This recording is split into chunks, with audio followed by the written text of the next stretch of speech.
औज़ुबिल्लाहि मिनश्शैतानिर्रजीम बिस्मिल्लाहिर्रहमानिर्रहीम अल्हम्दुलिल्लाहि रब्बिल आलमीन अर्रहमानिर्रहीम मालिकि यौमिद्दीन इय्याका नअबुदु व इय्याका नस्तईन इहदिनस सिरातल मुस्तक़ीम सिरातल लज़ीना अनअमता अलैहिम गैरिल मग़ज़ूबि अलैहिम वलज़्ज़ाल्लीन।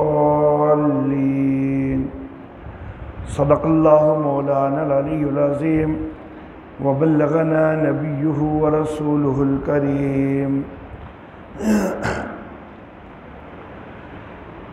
मोहतरम अहबाब, आज के दरस में कुरान हकीम की सूरतों की तरतीब के हवाला से कुछ गुफ्तगू करनी है।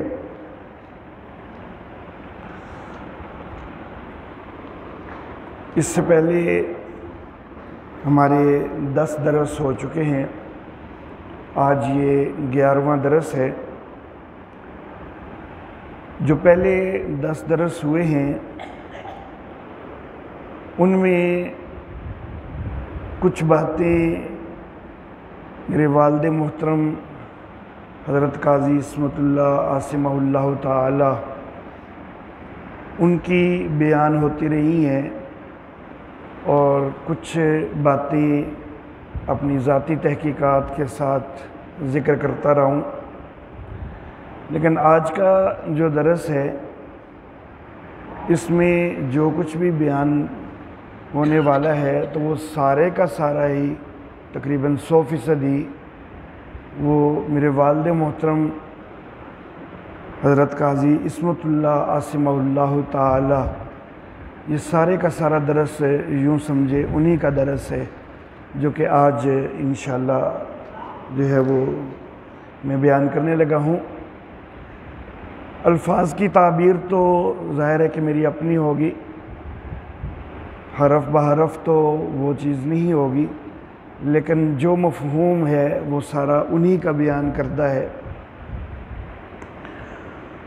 कुरान हकीम की जो सूरतों की तरतीब है तो इसके लिए हम एक लफ्ज़ इस्तेमाल करते हैं कि ये तरतीब तौक़ीफ़ी है। तरतीब के तौक़ीफ़ी होने का मतलब ये है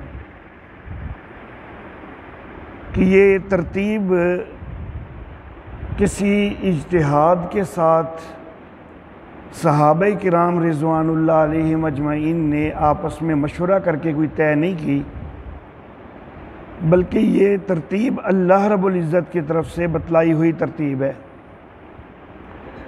जिब्रील अमीन के ज़रिए नबी अकरम सल्लल्लाहु अलैहि वसल्लम को बतला दिया जाता था और फिर नबी अकरम सल्लल्लाहु अलैहि वसल्लम सहाबाए किराम रिज़वानुल्लाह अलैहिम अजमईन को बतला देते थे। तो ये सूरतों की तरतीब जो है ये तौक़ीफ़ी तरतीब है। अलबत्ता सिर्फ़ एक मकाम ऐसा है कि जहाँ तौक़ीफ़ी होने की बजाय इज्तिहाद को दखल है। उस मुकाम का मैं इंशाअल्लाह आखिर पे ज़िक्र करूँगा।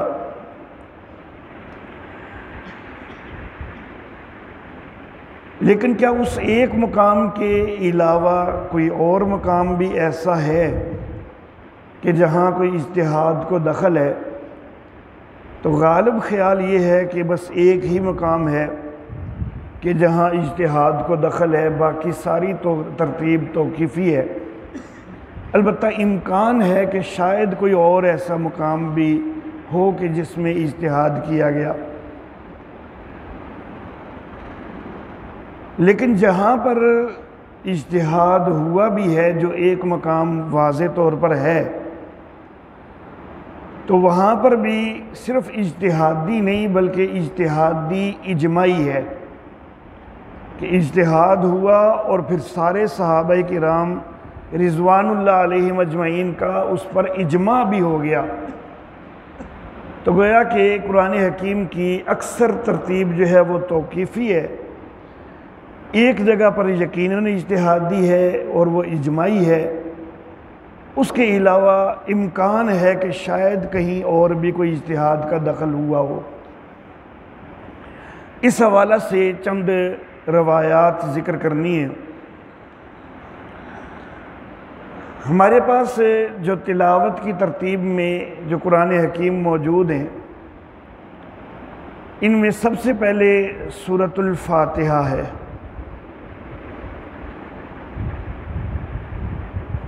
सूरतुल फातिहा का ये जो नाम है,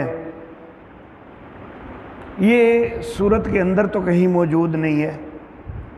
आम तौर पर सूरतों के नाम सूरत के अंदर ही कोई ना कोई लफ्ज़ मौजूद है, तो उस लफ्ज़ से ही सूरत का नाम रखा गया।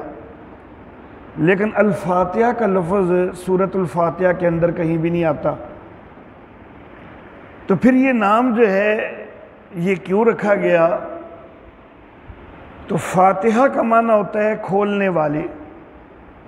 तो कुरान हकीम को ये खोलने वाली है कि जब कुरान खोला जाए तो सबसे पहले ये सूरह मुबारका सामने आती है, इसलिए इसका नाम सूरतुल फातिहा है। और ये नाम किसी बुज़ुर्ग आलिम ने नहीं दिया, बल्कि ख़ुद नबी अकरम सल्लल्लाहु अलैहि वसल्लम ने दिया है इस सूरह मुबारका को।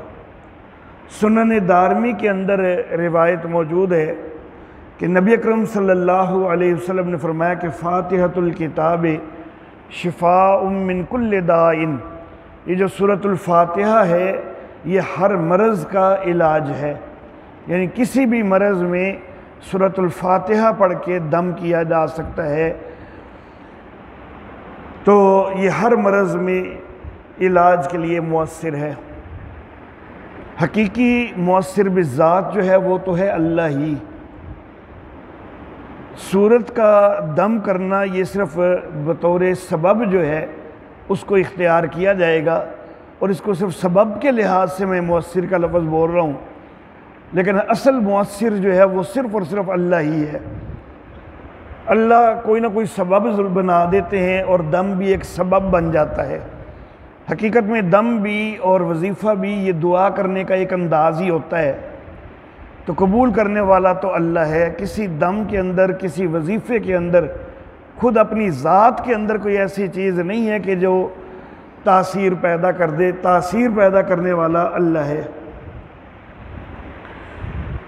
तो नबी अकरम सल्लल्लाहु अलैहि वसल्लम ने इसको फातिहतुल किताब कहा, तो फिर सबसे पहले इसका होना वो इससे ज़ाहिर हो जाता है कि इसका मुकाम सबसे पहले है कि कुरान हकीम को खोलने वाली है, इब्तदा में आने वाली है।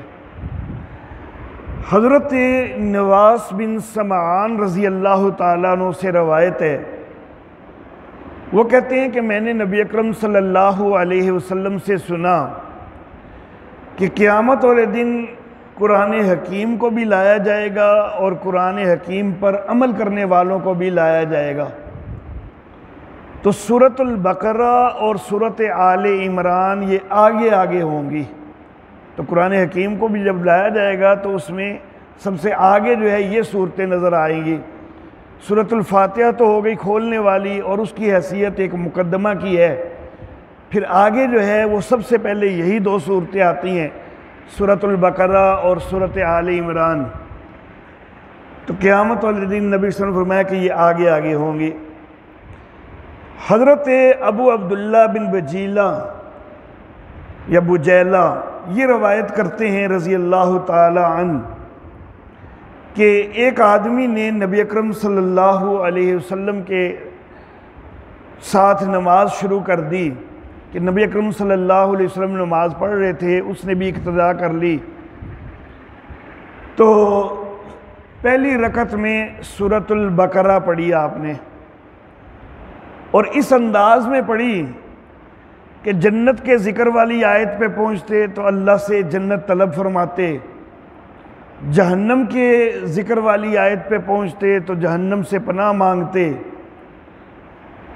तो गोया कि एक पूरी कैफियत साथ साथ तारी हो रही थी। फिर रकू के अंदर, कोमा के अंदर, सजदा के अंदर कसरत से ये लफ्ज़ नबी अकरम सल्लल्लाहु अलैहि वसल्लम अदा फरमा रहे थे कि सुबहान रब्बिल मलकूति वल जबरूति वल किब्रियाए वल अज़मति। फिर दूसरी रकत के अंदर सूरह आले इमरान पढ़ी और वो भी इसी अंदाज में पढ़ी। तो अब जाहिर बात है कि एक तो ये सूरतें हैं भी बड़ी तवील, और फिर इनको इस अंदाज में पढ़ना कि खुशू व खुजू हो, सारी कैफियत, एक एक आयत की कैफियत बंदे के ऊपर तारी हो रही हो, तो जाहिर है इसके ऊपर बड़ा वक़्त लग जाता है। तो नबी अकरम सल्लल्लाहु अलैहि वसल्लम ने इस अंदाज में दूसरी रकत में सूरह आले इमरान भी पढ़ी। सुबह फिर उस बंदे ने नबी अकरम सल्लल्लाहु अलैहि वसल्लम से मुलाकात की और कहा कि आका, मैंने रात आपके साथ नमाज शुरू की थी लेकिन मुझसे तो नहीं पढ़ी गई, मेरी तो बस हो गई। तो नबी अकरम सल्लल्लाहु अलैहि वसल्लम ने फरमाया कि तुम इतनी ताकत नहीं पाते जितनी मैं ताकत पाता हूँ। मेरे अंदर तुम्हारे से ज़्यादा ताकत मौजूद है, और जितना मैं अल्लाह से डरता हूँ उतना तुम में से कोई भी अल्लाह से डरने वाला नहीं है। तो इस हदीस मुबारका में भी ये वाज़े हुआ कि सूरतुल बकरा और फिर उसके बाद सूरत आले इमरान है, और हमारी तिलावत की तरतीब में यही है कि दूसरी नंबर पर सूरह बकरा है और तीसरे नंबर पर सूरत आले इमरान है। हज़रत हुज़ैफ़ा बिन यमान रज़ी अल्लाह ताला अन्हु वो रवायत करते हैं, जो पहले रवायत मैंने हज़रत नवास बिन समान की पेश की वो जामे तिरमिज़ी में है। दूसरी रवायत जो मैंने पेश की हज़रत अबू अब्दुल्ला बिन बुजैला की, वो मुसन्नफ़ अब्दुर रज़ाक़ में है। हज़रत हुज़ैफ़ा बिन यमान की रवायत ये मुस्तदरक हाकिम में है। कहते हैं कि मैंने नबी अकरम सल्लल्लाहु अलैहि वसल्लम के साथ रमज़ान की एक रात में नमाज शुरू की, एक हुजरे में जो कि खजूर की शाखों का बना हुआ था। तो नबी अकरम सल्लल्लाहु अलैहि वसल्लम ने क़याम फरमाया, तो आपने कहा अल्लाहु अकबर ज़ुल जबरूति वल मलकूति वज़ुल किब्रियाए वज़ुल इज़्ज़ति। इसके बाद नबी अकरम सल्लल्लाहु अलैहि वसल्लम ने सूरतुल बकरा शुरू कर दी।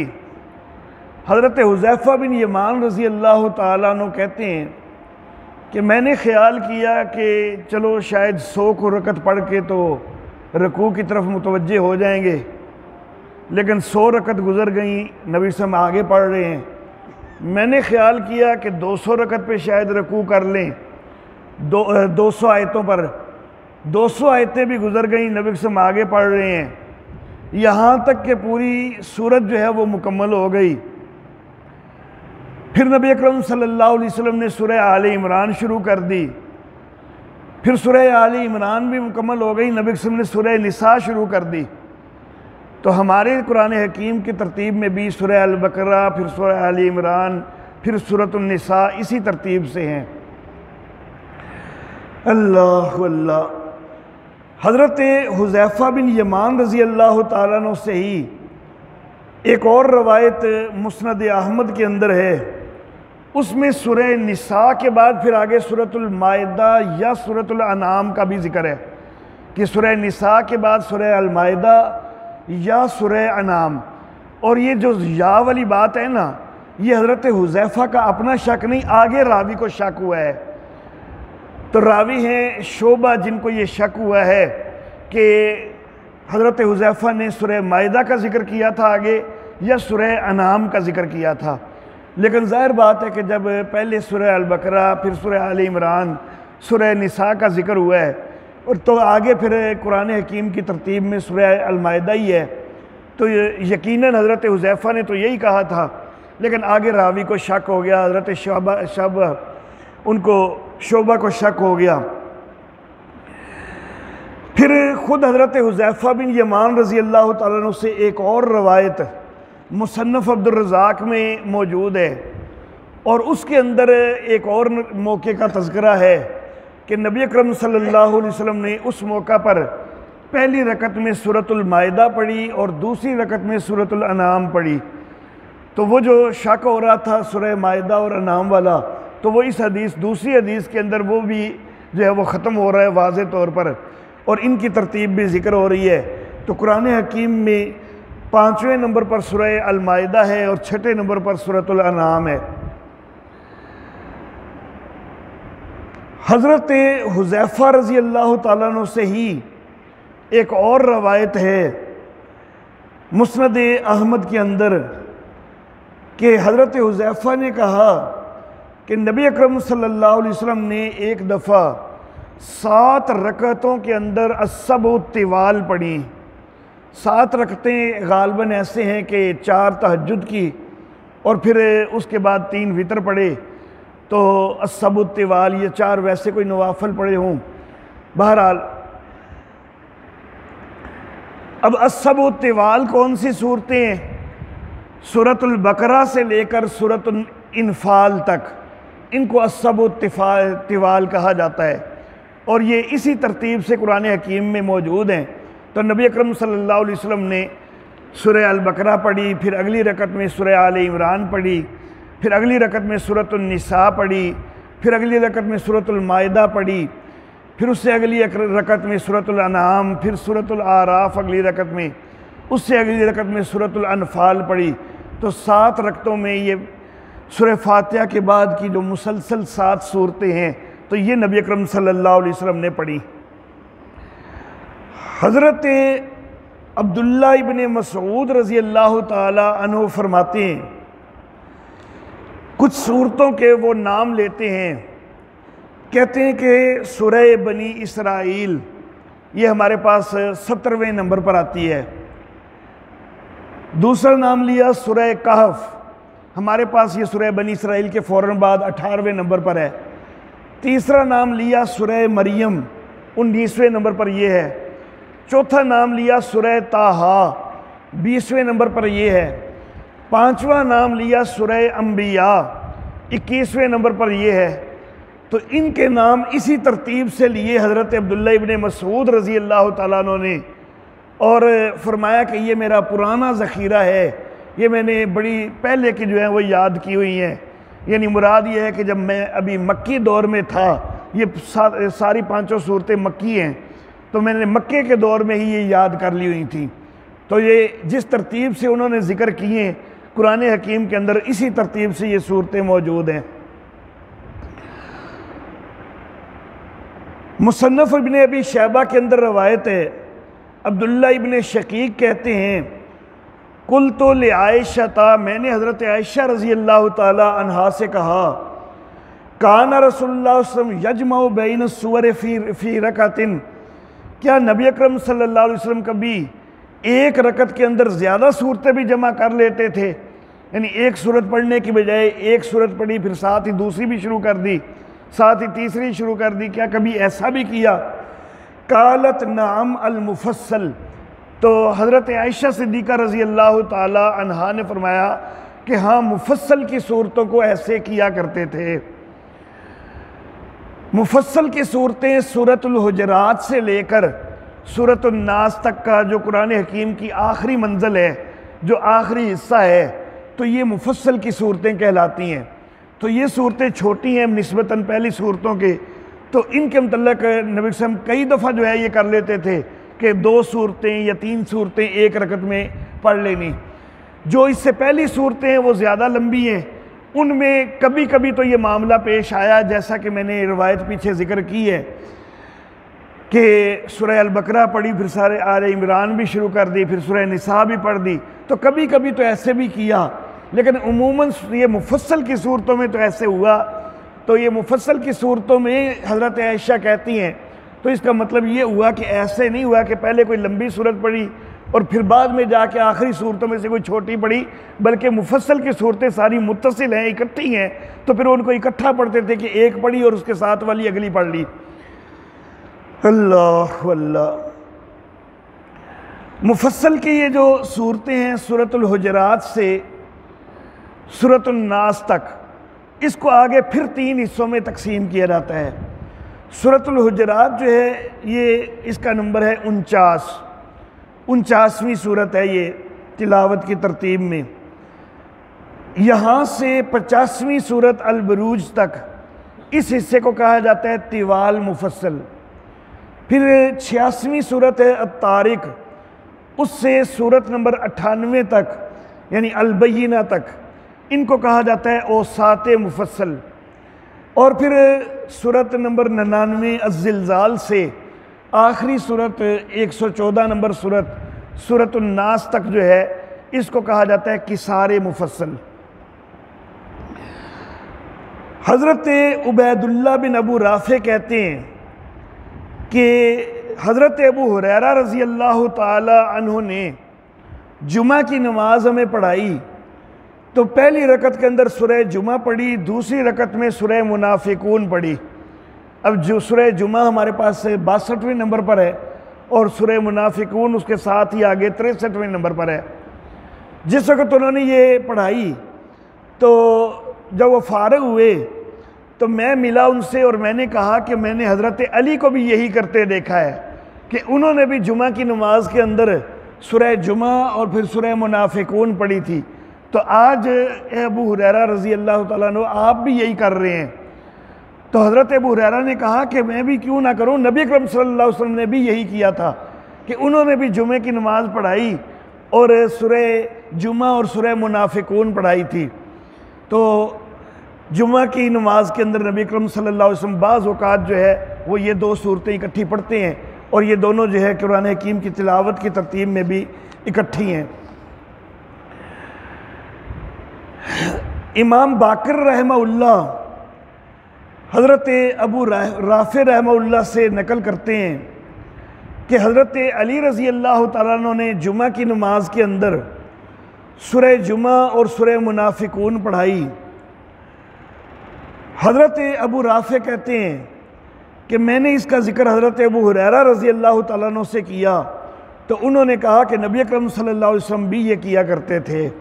ये दोनों रवायतें जो हैं ये मुसन्नफ़ अब्दुर रज़ाक़ में मौजूद हैं और मुसन्नफ़ अब्दुर रज़ाक़ के अंदर यही बात हज़रत अब्दुल्लाह इब्ने अब्बास रज़ी अल्लाह ताला अन्हु की रवायत से भी नकल है।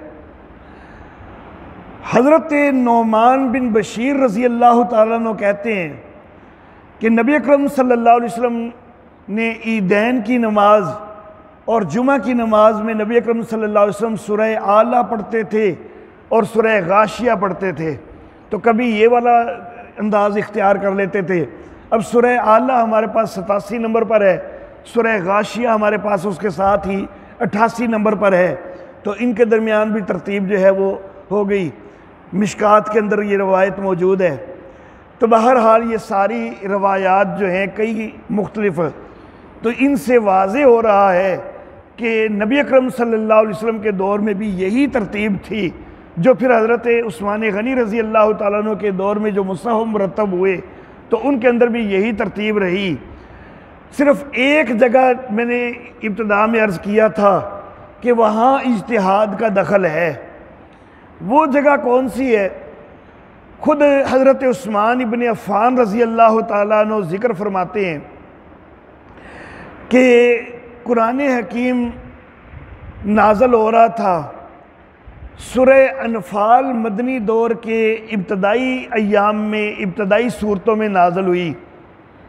सूरह तौबा मदनी दौर की आखिरी सूरतों में जाके नाज़ल हुई। तो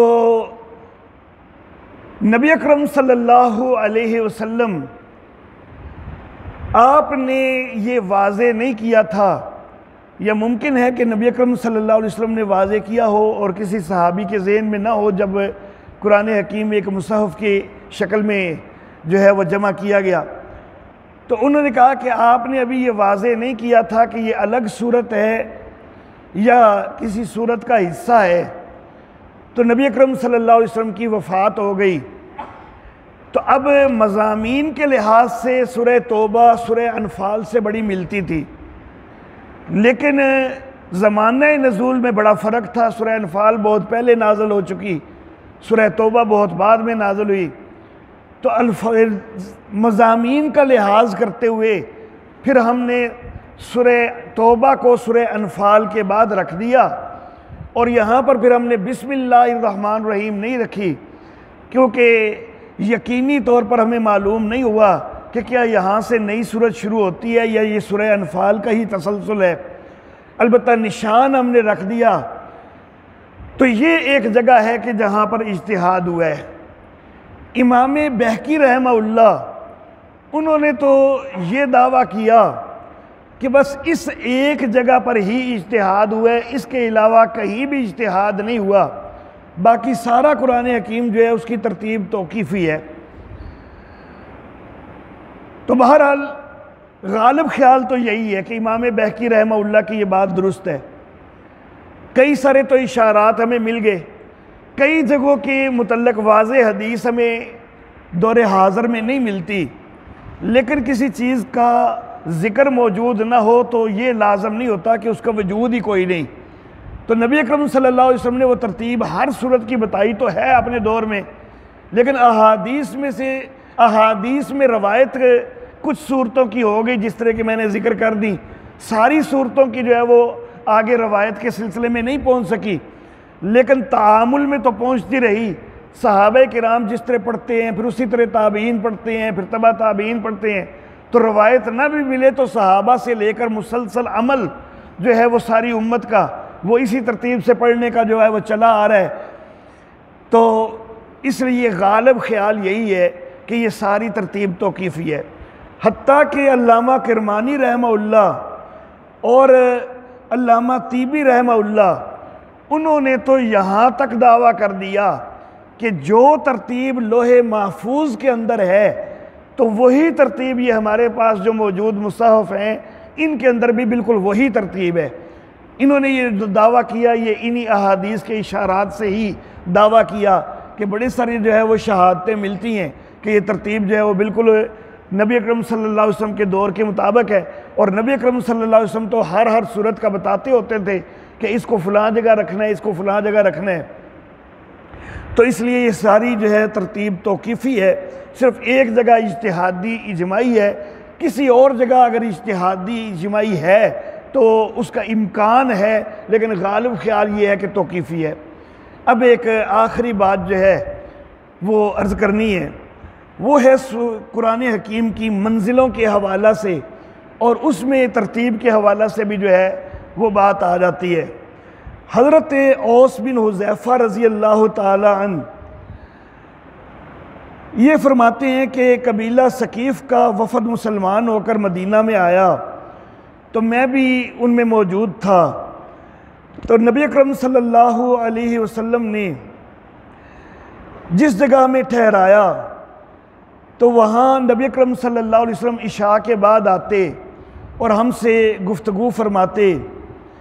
एक रात नबी अकरम सल्लल्लाहु अलैहि वसल्लम देर से तशरीफ़ लाए तो नबी अकरम सल्लल्लाहु अलैहि वसल्लम से वजह दरियाफ़्त की हमने कि आज देर क्यों हो गई।